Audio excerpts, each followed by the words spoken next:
Jak przy okazji pierwszego filmu, witam Was ponownie z samochodu. Dlaczego z samochodu, a nie z nadwody? Ano dlatego, że mam dzisiaj bardzo mało czasu. To taki dosyć spontaniczny wypad. Miałem jechać jutro, jednak no, pogoda jutro jest dosyć tragiczna. W nocy ma padać deszcz, potem ma być minus, marznący deszcz, a potem ma być śnieżyca z olbrzymim wiatrem, więc postanowiłem, że to bez sensu. Jak powiedział, tak zrobił. Czyli wracam znowu na betony. Widzimy się już z klatki piersiowej nad wodą. Ta sama miejscówka, bez kombinowania. Trzeba zacząć od tej samej miejscówki, co ostatnio było najwięcej kontaktów. Zbroimy sprzęt, no i zobaczymy, czy coś się dzisiaj wydarzy. Pozwólcie, że nie będę Wam pokazywał wszystkiego, co tam się działo tamtego dnia. To było tydzień temu. Streszczę Wam to bardzo szybko. Mianowicie nie złowiłem nic. Miałem dosłownie kilka brań. 2-3 brania i to z samego początku, jak tam się znalazłem i nic się więcej nie działo, a byłem naprawdę... Jak zobaczyłem tą wodę i zobaczyłem, że ona jest 5 razy czystsza niż na poprzednim odcinku, to sobie myślałem, już widziałem oczami wyobraźni okonie. No ale niestety nic takiego się nie wydarzyło. Także dzisiaj minął tydzień, postanowiłem jeszcze raz przyjechać na okonie, ale w zupełnie inne miejsce, no i jest zamarznięte. I 40 minut tu jechałem. No, święcie byłem przekonany, że musi być odmarznięte, ponieważ no, nic w okolicy nie jest zamarznięte, a tu jest zamarznięte, także tu coś się musiało dziać. Dosłownie tu przede mną jest jedno miejsce, ale to nie ma sensu się przebierać i za jednym miejscem, bo chciałem przejść kawałek tej wody. No i tak przejdę, że nie przejdę. Więc teraz tak, no szybka zmiana planów, lecimy na inne miejsce, oddalone stąd o, nie wiem, jakieś 15 minut drogi. Po drodze jeszcze zobaczymy tą samą rzekę, tam w okolicach mostu, czy tam nie jest odmarznięte. Jak będzie, to może spróbuję tam, chociaż średnio mi się tam chce. Dlatego myślę, że polecimy od razu na inną rzekę. Jeżeli tam będzie zamarznięte, no też istnieje taka możliwość. Albo, nie wiem, stan wody, który jest bardzo wysoki, nie pozwoli tam łowić, no to chyba wrócimy na betony.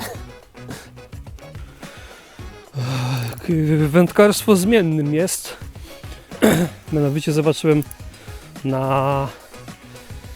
na dronie, na rzucie ekranu z drona, na obrazie z drona, że jest tutaj taki kawałek wolnej wody, bez lodu. Tak jak widzicie, woda jest masakrycznie wysoka. Tutaj zazwyczaj, tak jak macie te dziurki w tych ścianach, to tam się stawało i się łowiło. Teraz jest to nierealne, ze względu na to, że mieliśmy cofkę kilka dni temu, się skończyła. No i co? No i nawaliło tej wody. Nie byłbym sobą, gdybym nie spróbował. Nie uważam, żeby to było mądre, że coś tu się wydarzy. Ale jak już przyjechaliśmy, jak już przyjechałem taki kawał drogi, czy kawał, no to nie jest kawał, ale jak już poświęciłem 40 minut na to, żeby tu się znaleźć i zobaczyłem, że jest kawałek wolnej wody, no to czemu by z tego nie skorzystać?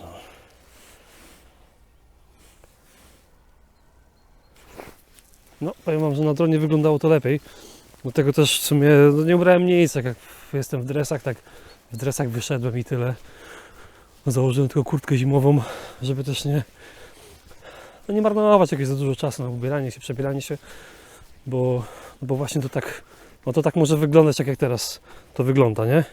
Czyli, że tak naprawdę niby jest gdzie rzucić, ale nie ma gdzie rzucić.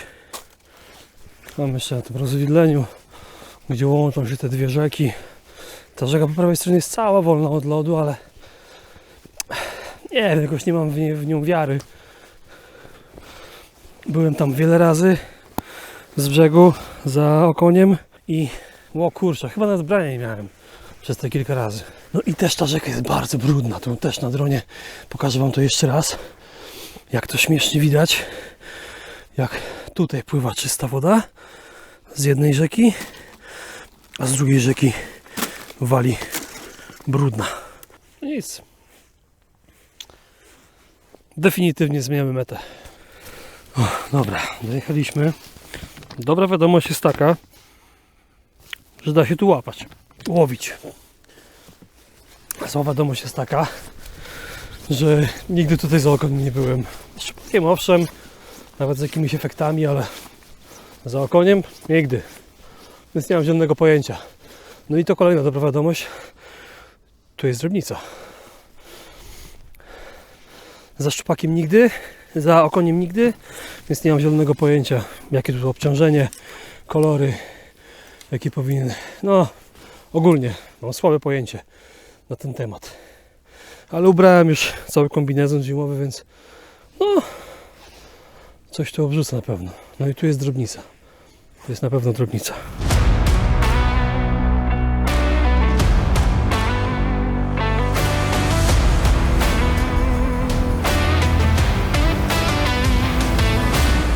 Wciul drobnicy. Wciul. Przynęta jeszcze mi do dna nie opadła. Nie wiem, czy to widać. Po prostu na szczytówka. Masakra. Ile tu jest drobnicy. I trochę w ogóle zdechłej ryby, nie? Klejki. Klejki. Ciężko trochę odróżnić branie od obijania się tej małej rybki. Ale wydaje mi się, że przez chwileczkę miałem branie. To było takie podczas szurania. Lekkie szarpnięcie. Te rybki chyba goni w ogóle, ale nie wiem, czy one tak mogą też uciekać same z siebie. O, ale tam jest tej ryby. Ja pierdzielę. Cały brzeg jest wywalony jakąś drobną, zdechłą rybką. Ciekawe, o co chodzi.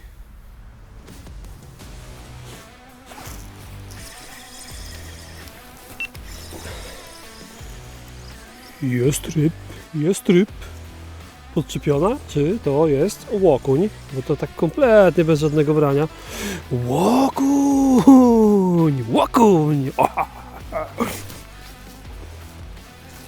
Świetnie. Przeszczęśliwy jestem.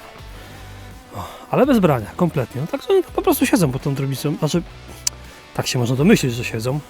A czy siedzą na pewno? No to okaże się pewnie niedługo, nie? Oby nie w kolejnym odcinku. Ja tak myślałem, że może się wydarzyć, że będę łowił tylko w takim malutkim rejonie. Wziąłem pływający podbierak i sobie go gdzieś tutaj zaraz zamontuję.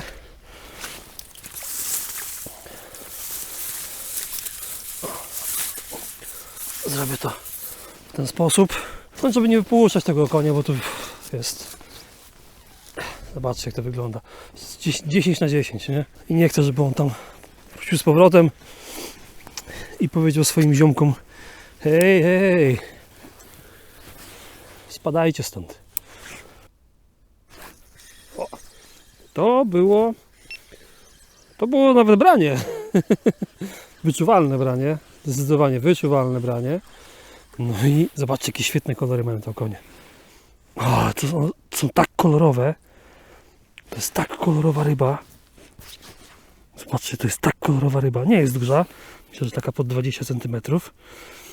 No ale dzisiaj po ostatnim, kurczę, baja, ale tak kolorowa.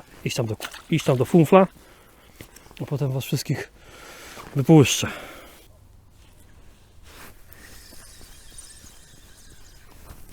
Co to jest? Ryb? Ta, ryb, ale chyba... Co to, podpięty ryb? Nie duży okoń. Ale kolorki po prostu mają świetne, one są aż fioletowe. Świetne kolory ryb. Ale myślę, że będzie można spróbować jakiś większy rozmiar tych gumek, bo może tu rzeczywiście kręcą się jakieś większe sztuki, tylko polują na te uklejki, które tu pływają, a one mają po 5, 7, 8, 10 cm. Ze względu na ten wjazd pewnie wygodniej byłoby się przenieść na drugi brzeg, tym bardziej, że jest miejsce tam, od którego zaczynałem i bym rzucał w te same miejsca, które rzucam teraz. No ale pytanie jest, dlaczego jak tam byłem, to tego brania nie miałem, a jak się tu przyniosłem, to się pojawiły jakieś brania. Wiecie, że kąt podania przynęty, ja sam już doświadczyłem tego nieraz, kąt podania przynęty rybie też potrafi mieć bardzo duże znaczenie.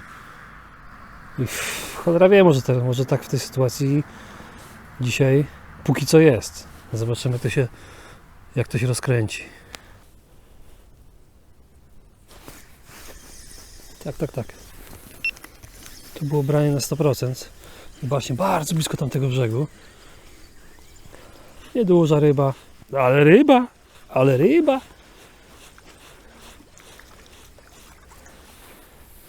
Ale świetne kolory.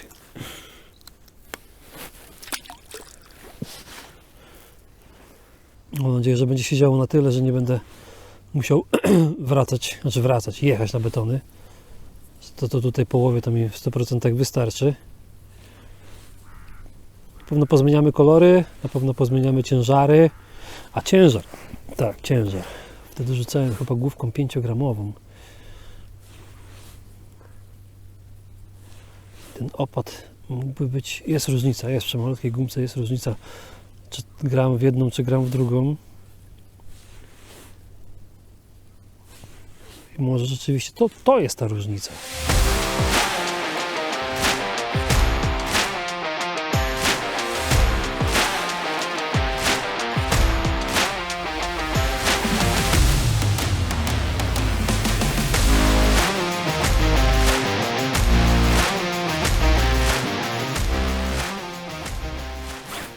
No to było na 1.000.000% branie. To nie było obicie ryby.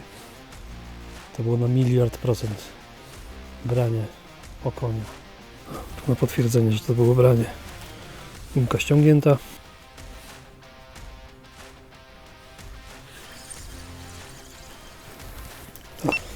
Kompletnie bez żadnego brania. Chociaż niby coś tam wcześniej się działo. Miałem takie wrażenie, że coś tam niby wcześniej mogło być na rzeczy. No i fajna ryba, no kurde, no to jest 20 cm okoń, no.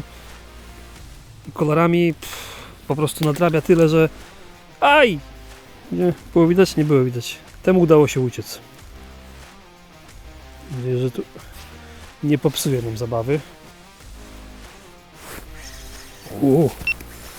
To takie było dosyć ciekawe, ale nie duże okoń, ale tak jak przymurował na samym początku. Ale zobaczcie, jakie one są, pomimo swoich rozmiarów, jakie one są grube. To jest grubas po prostu. Nie wiem, czy to widać. Rybka jest w środku. Normalnie jest mała rybka w środku. Także być może po prostu odpalił się feeding time. I one po prostu będą teraz przez jakiś czas żreć. Patrzymy przy kolejnym okoniu, ale być może po prostu one teraz zaczęły żreć. I to no, bardzo możliwe. No, mamy zimę, więc jakby te okienka żerowania one są krótsze niż w inne pory roku. I tak jak przyszedłem, to wiecie, no, może nie żerował, a może jednak ta gramatura tej główki no, robiła różnicę. Tamten opad był zdecydowanie szybszy, cięższy. Ta guma pewnie... O, był. Nie wiem, jakie tu jest dno, ale domyślam się, że no to jest, wiecie, Żuławska rzeka. Jakie tu może być dno? No tu nie jest dno kamieniste, jakieś twarde, pewnie jakieś miękkie, muliste. O, straciłem ogonek, czas wymienić sprzęty.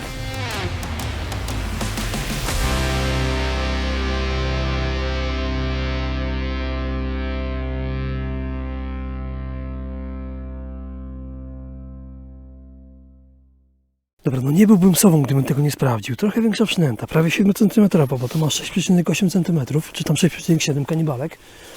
Więc no, na pewno troszkę dłuższe, ale objętościowo znacznie większe od wasabi. Miałem teraz brania co rzut. No tak można powiedzieć. Więc teraz, jeżeli wykonam jakieś 3-4 rzuty i nic się nie wydarzy, no to można w domyśle założyć, że ta przynęta jednak jest trochę za duża. Ale może się okazać, że skusi zdecydowanie większą rybę do brania. No ja wątpię, żeby tu... Znaczy inaczej, no nie chce mi się wierzyć, żeby pośród tych nafutrowanych okoni, bo one mają brzuchy po prostu jak na swoje rozmiary olbrzymie, nie stał jakiś większy. Taki no ze 30 chociaż, nie? A taki bez problemu sobie poradzi z taką przynętą. Ale może tak być, no jakby, chociaż no one miały duże ryby. Że ten okoń, no mówię, no miał uklejkę według mnie taką 7 cm w przełyku. Więc no czemu miałby się nie skusić? Z drugiej strony może być tak, że to wymaga, wiecie, no zdecydowanie większej cierpliwości i przerzucania, nie wiem, 10-15 rzutów na pusto i dopiero wtedy coś się może skusić. No nie wiem. Ładna ryba. O tym mówiłem. Aj, włączyłem, sorry. No ten wydawał się ładniejszy, no jak strzelił. No i on jest ładniejszy. No i on jest zdecydowanie ładniejszy. Tak to wygląda, nie? Okoń jest w porządku. Ten jest okon w porządku. No ale łowimy dalej, nie marnujemy czasu. Bo jak one biorą, to się może w każdej chwili skończyć. Ten ładnie przefancolił, to czuć było to branie. No, czuć było na wędce, czuć było tutaj w ręku, w nadgarsku. Czuć było dobre branie. No i teraz tak, no wykonałem po tamtym okoniu, to jest nie wiem, 3., 4. rzut. On jest bez brania, więc Teraz pytanko, czy to był po prostu przypadek?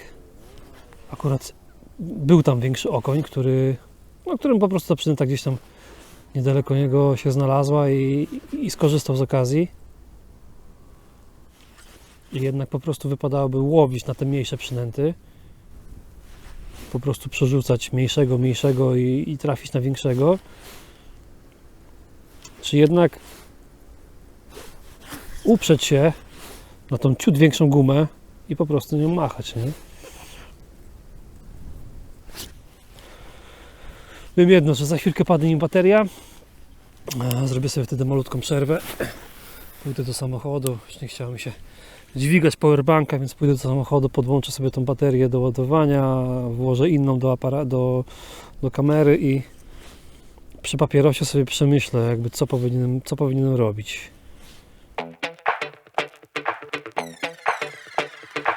Dobra, powracamy po przerwie. Biorąc pod uwagę tamte rzuty, puste rzuty. Byłem w ogóle z tamtej strony, zobaczę jak to wygląda, czemu ja z tamtej strony nie mam brań.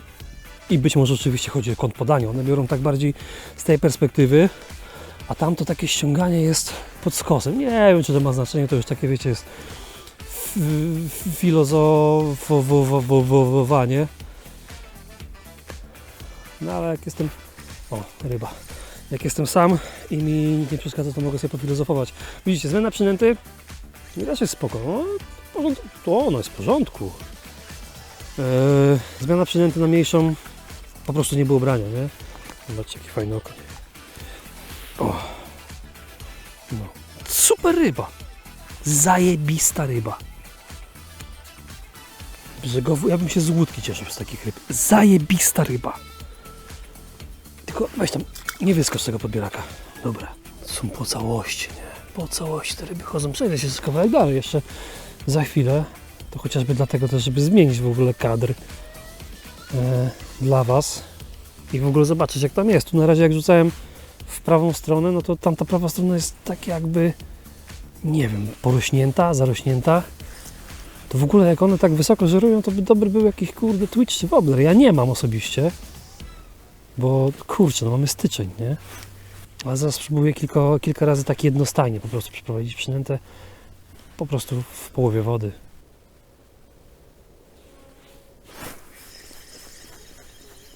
To jest chyba bardzo mała ryba. Branie było przekomiczne. Komiczne branie. Nie jest małe, jest takie jak tamten. Ale branie było przekomiczne. Nie wiedziałem, czy to jest branie, czy jak coś obiłem, czy coś. A no bo też dlatego jest zapięty od spodu. Przekomiczne branie.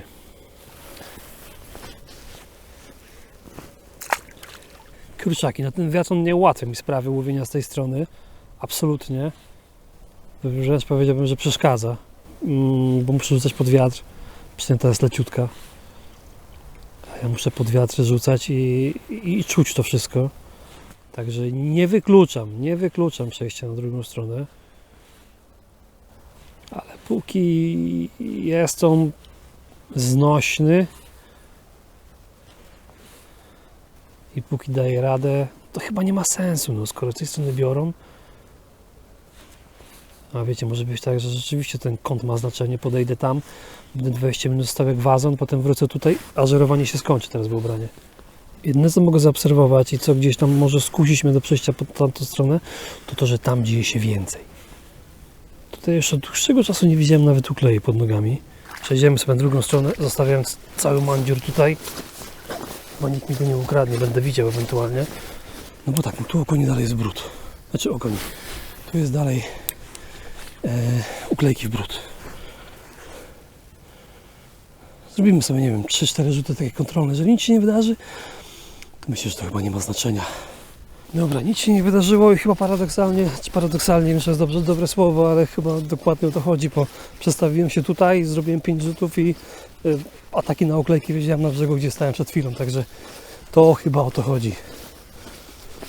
Po prostu ta ryba się przesuwa. Trzeba być w miarę możliwości cicho. A przy kręceniu YouTube'a ciężko jest być cicho. Znowu zrobiłem sobie chwilę przerwy. Poobserwowałem trochę wodę, która się ewidentnie no czas mojej przerwy po prostu uspokoiła. Nagle nie było w ogóle żadnych ataków. Nie widać było tej uklejki. I dosłownie jak kończyłem przerwę, znowu zaczęły pojawiać się ataki na wodzie. No i tak, z tamtej strony, co prawda to tak jakby widać, jakby tam nie wiało, nie? No ale to była ryba, a ona jest. Z tamtej strony widać jakby nie wiało, ale tam troszeczkę stoję pod kątem. Wiatr i wtedy wiatr wybrzusza mi plecionkę w tą stronę, w którą teraz stoję. Nie wiem, czy to jest logiczne. Robi się taki balon i mam wrażenie, że przynęta spada tam 3 dni i nic nie czuję, więc myślę, że tak czy siak jakby ta strona póki co jest lepsza. No bawimy się, cieszymy. No może coś siądzie większego.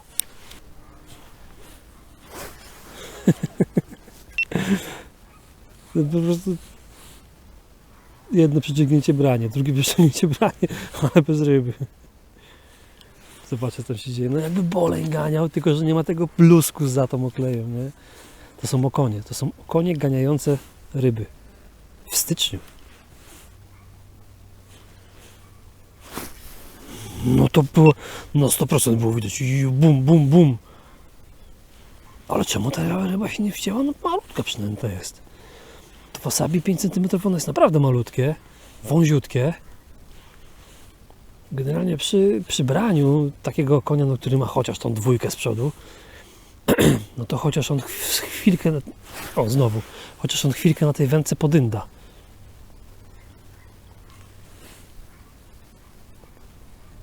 Teraz było kilka takich, jak powiedziałbym, pustych brań. To były na 100% brań, to nie było bijające się ukleje.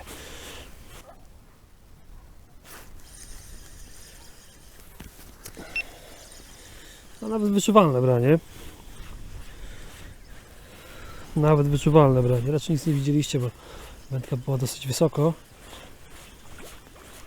Fajny, długi, satysfakcjonujący haul. Super, no zobaczcie, to fajna ryba. To już jest taka rybka, którą naprawdę można spokojnie, fajnie łowić i fajnie się bawić. Kurczę, z brzegu. Jak one są ciężkie, jak mają brzuch, jakie to ma bebzum. Masakra. Masakra oczywiście w sensie pozytywnym.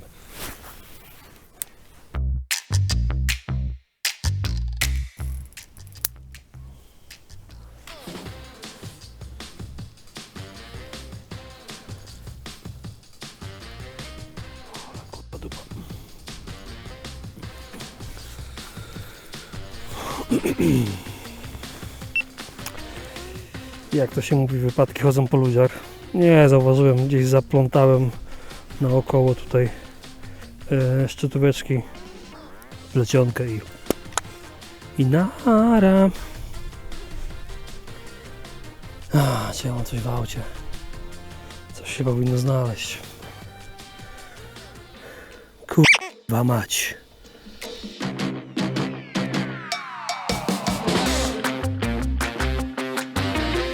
No, doliczając te, które dzisiaj jeszcze powyskakiwały z tego podbieraka, no to troszkę tych ryb z tego jednego miejsca wyjechało, nie?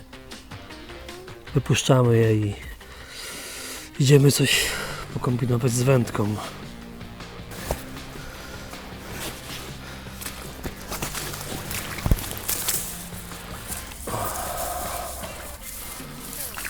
Gdzie tam?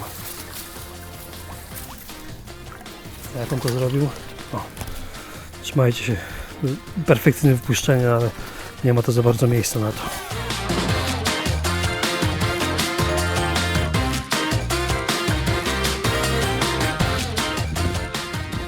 Widzieliście kiedyś uklejowy deszcz? Zobaczcie, uklejki z nieba lecą. Masakra. Ja jestem po dłuższej, krótszej przerwie. Tak jak widzieliście, tamte okonie, które tam były, zostały wypuszczone.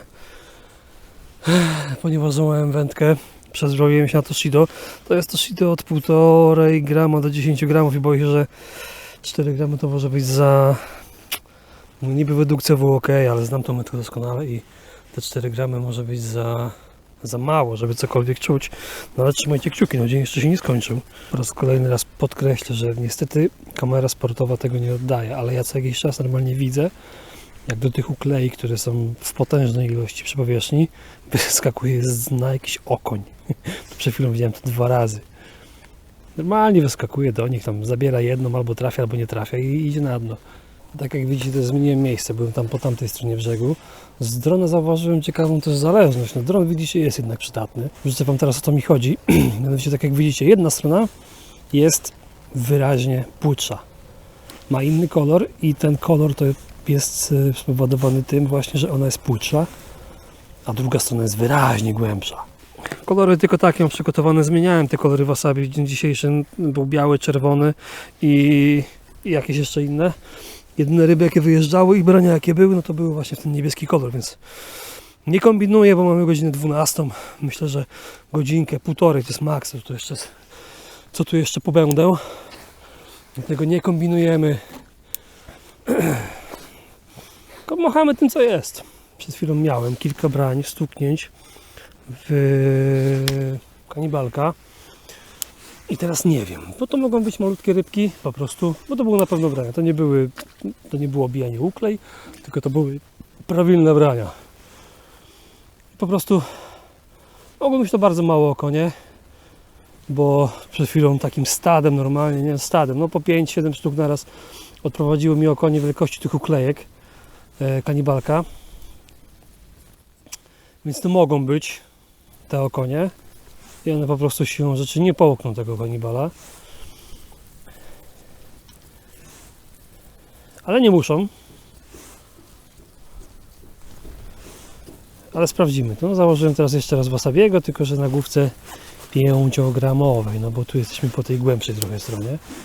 No żałuję trochę, no bardzo żałuję, że połamałem tamtego Rivermastera do 5 gramów, bo to była taka fajna wykołaczka, no właśnie takie łowienie tych okoni. Znaczy, gdyby to było lato, byśmy mówili, nie wiem, agresywnym opadem i tak dalej, to ja nie potrzebuję takiej wykołaczki do łowienia okoni, ale teraz, kiedy one tam są, ale tych brań to praktycznie nie ma, w sensie, no nie czuć tych brań, one są naprawdę niewyczuwalne, te brania, to taka wykołaczka to jest nieraz zbawienie. Całe szczęście mam jeszcze jakieś wykołaczki w domu, więc na jutro na pewno coś wykombinuję, albo jutro ponton, pierwsze wodowanie gumy w tym roku, więc na jutro na pewno, no patrzcie, no, na jutro na pewno coś wykombinuję, no ale mam nadzieję, że Rivermaster szybko do mnie wróci. No. Tym zmienianiem obciążenia przy przynętach, no ja już nieraz spotkałem, że ten 1 gram ma znaczenie i nawet w drugą stronę, jak na przykład brały na te 4-gramowe główki i przestały brać, czy ciężko powiedzieć, żeby one brały na główki, no ale brały na przynęty uzbrojone w 4-gramowe główki i przestały brać, to dobrze nieraz jest to obciążenie zwiększyć i jakby troszeczkę więcej zamieszania na tym dnie zostawić. I to też często, gęsto, przynajmniej mi się sprawdzało, że prowokowało te ryby ponownie do ataku. No zobaczcie, co tu się dzieje. To jest jakiś Armagedon.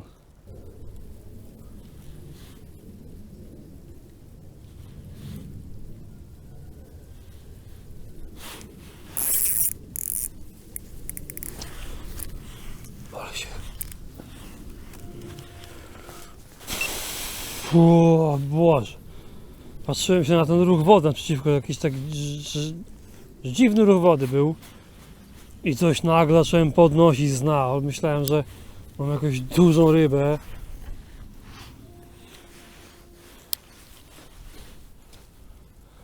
ale to jednak nie była duża ryba.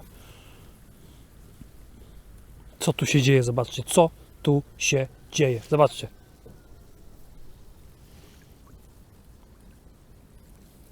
Widzicie to? Co ja, czy nie? Zobaczcie, co się dzieje. Ja pierdzielę. Zobaczcie, co tu się dzieje. No aż tak to dzisiaj jeszcze nie było. Jeszcze jakiś uklejowy deszcz. Pokażę Wam na przybliżeniu, jak to wygląda z telefonu. Zobaczcie, to jest gęsto. Dobra, wyciągamy kija, jedziemy zobaczyć, czy rzeczywiście to, o czym chrzanie cały dzień, czyli kąt podania przynęty w w tej sytuacji ma jakiekolwiek znaczenie, bo tak zaczynaliśmy, tutaj nie było brań, nie było ryb, poszliśmy tam, zaczęły się ryby. No zobaczmy, no, bo być może po prostu one siadły i tyle, no i jakby po pożerowaniu, chociaż patrząc na ilość tej uklei i co tu się dzieje z tą ukleją, no to nie wiem, no wygląda jakby coś dalej się pod tą wodą działo. No ale sprawdźmy to. Postoimy tam już myślę do końca, nie wiem, jak się nic nie będzie działo, to 20, maksymalnie 30 minut. I starczy, no. Dzień i tak zrobiony, myślę, że naprawdę świetny dzień. Fajnie, że udało się trafić w to miejsce. Fajnie, bardzo fajnie. Świetna sprawa. Jutro inna pogoda, słoneczko z 5 stopni. Mniejszy wiaterek, prawie żaden. I misja ponton. Zobaczymy jak tam będzie. Jedną teorię jaką mam, to jest taka, że będąc na tamtym brzegu i rzucając w tą stronę, ściągam przynętę z płytkiego na głębokie. Będąc tutaj, ściągam przynętę z głębokiego na płytkie i nie wiem, może to, znaczy inaczej, to na pewno ma jakieś znaczenie w kwestii prezentacji i zachowywania, prowadzenia przynęty i może po prostu dzisiaj to im odpowiada. Nie mam zielonego pojęcia. Ja tych brań, generalnie większość ryb wyciągnąłem z dosyć dalekiego wyrzutu i to było albo w pierwszym, albo w drugim, albo w trzecim opadzie, więc one są tam po tej części głębszej. Ale z jakiegoś powodu są bardziej skore do wyskoczenia przynęty, nie wiem, prowadzoną w tą stronę niż w tamtą. Jakby to konkretnie nie brzmiało, tak to dzisiaj jest. Tylko coś, oj. Przepraszam Cię bardzo, rybko, że Ci tyle łusek zdarłem, no ale myślę, że i tak sporo z Was skończy właśnie jako pożywienie dla tych okoni.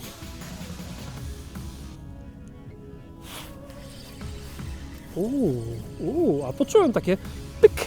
Nie było jakieś mocne branie, ale też dlatego, że wędka jest twardsza, więc słuchajcie, no krzywdy nie ma, no. Bo tamten kij to by się wyginął pod tym okoniem. No ale zobaczcie, połknięte. Tamten kij to by się wyginął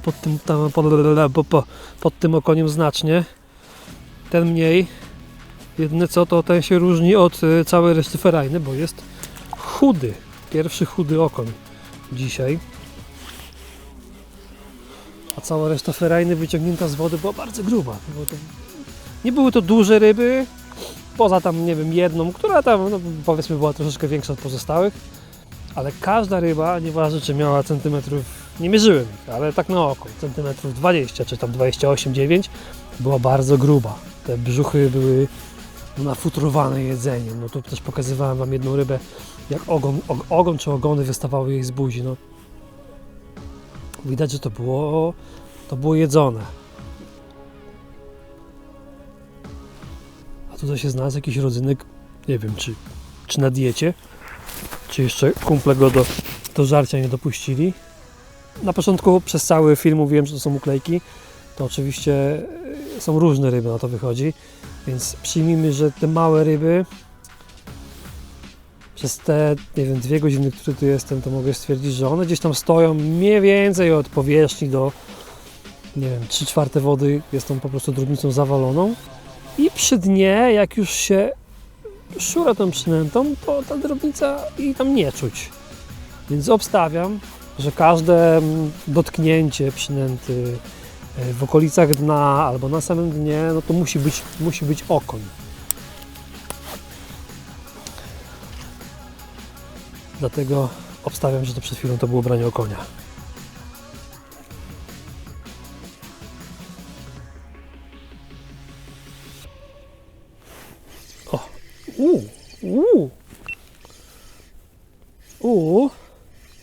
Chyba jest lepsiejszy. Powiem Wam, że jak to jest okoń, o ile to jest rzeczywiście okoń, bo to może być z kolei jakiś białoryb większy podpięty, ale jeżeli to jest okoń, to jest ładny. No niestety, co to jest, sandacz? Sandacz? Zobaczcie, normalnie wasabi w ryju I teraz tak, no nie jest to woda morska, więc jakby oczywiście sandacz do żadnego podbieraka nie powędruje, ale za chwilkę sobie o tym pogadamy, bo jestem w ciężkim szoku, naprawdę jestem w ciężkim szoku, że złowiłem tu sandacza. No, morda, płyń. Sorry za takie wypuszczenie rzuceniem, no ale lepiej go dać na głębszą wodę niż tutaj na to płytkie. Oj, no to teraz powiem Wam, że nie wiem, czas chyba zapalić. 12:30. O, myślę, że jakieś 30, 40, a nawet i godzinę jeszcze. Myślę, że mogę posiedzieć, ale nie wiem, czy tyle posiedzę. Zobaczymy. I ten odcinek ino się troszkę już długi będzie robił. Aj, no ależ myślałem, że to jest okoń taki, wiecie. 30 już miałem nie wiem, czy to widać. Pewnie nie widać.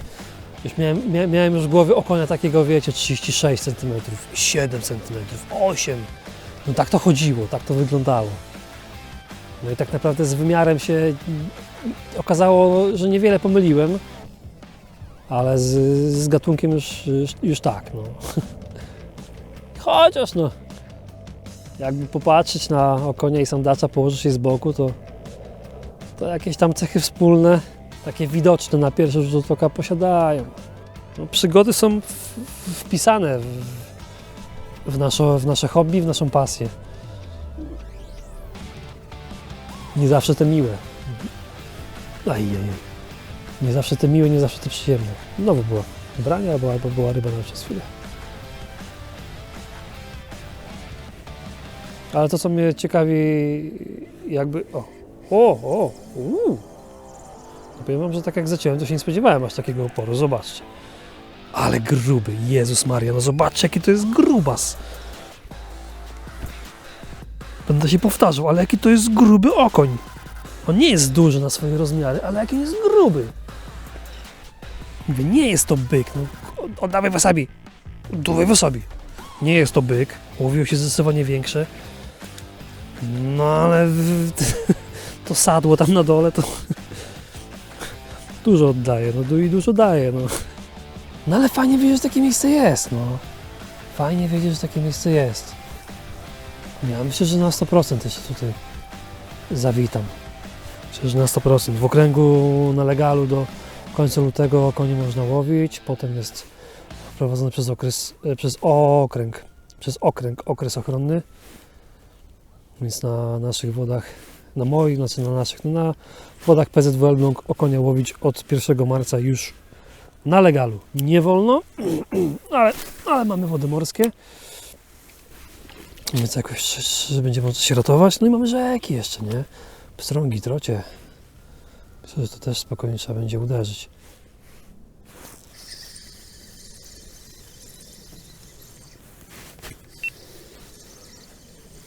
Jest kolejny, nieduży, także niestety, ale ten size rano był lepszy. Jakieś tam rodzynki się trafiają, ten też no fajny brzuszek, trochę chudszy od tamtego poprzedniego, ale też, że tak powiem, zadbany. Oddawaj wasabi, ty, moje branie jest bardzo daleka, czyli tam z tego głębokiego. Ale już się nie dam nabrać i nie będę zmieniał tego miejsca na tamtą stronę, bo przejdę i nic tam nie złowię, a potem tu wrócę i znowu tutaj będę łowił.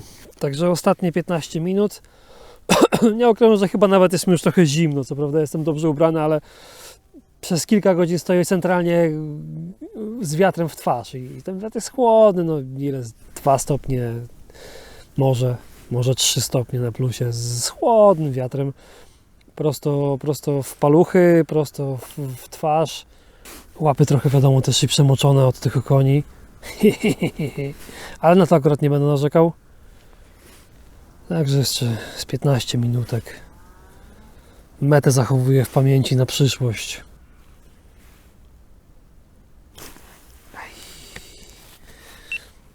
100% branie.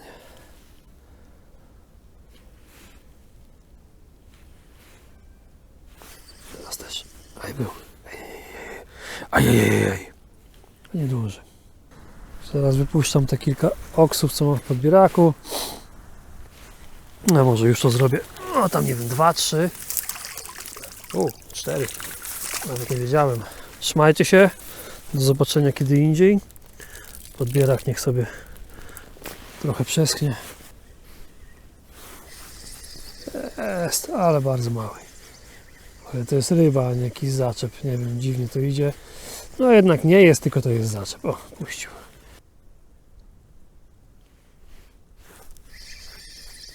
O. No fajnie, że na zakończenie się uda coś ciapnąć. Bo tak nie ukrywam, że liczyłem na to. One ewidentnie siadły. Ta drobnica też już tak się nie przemieszcza, jak przemieszczała.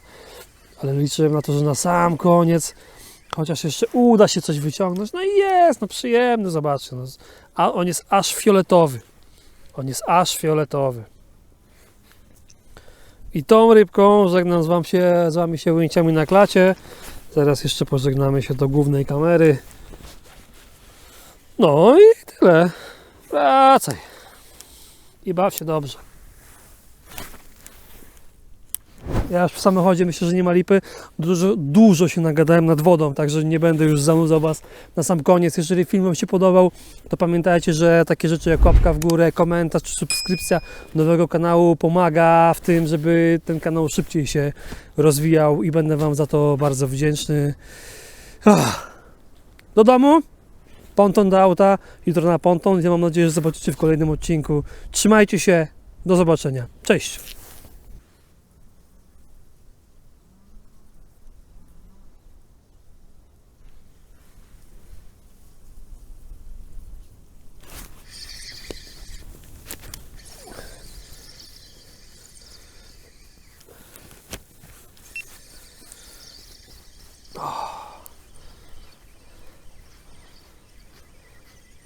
No, to tak bez końca, nie? Ale jednak ten był ostatni jak coś. To już taki off-topic po pożegnaniu. Jednak ten był ostatni. Nara.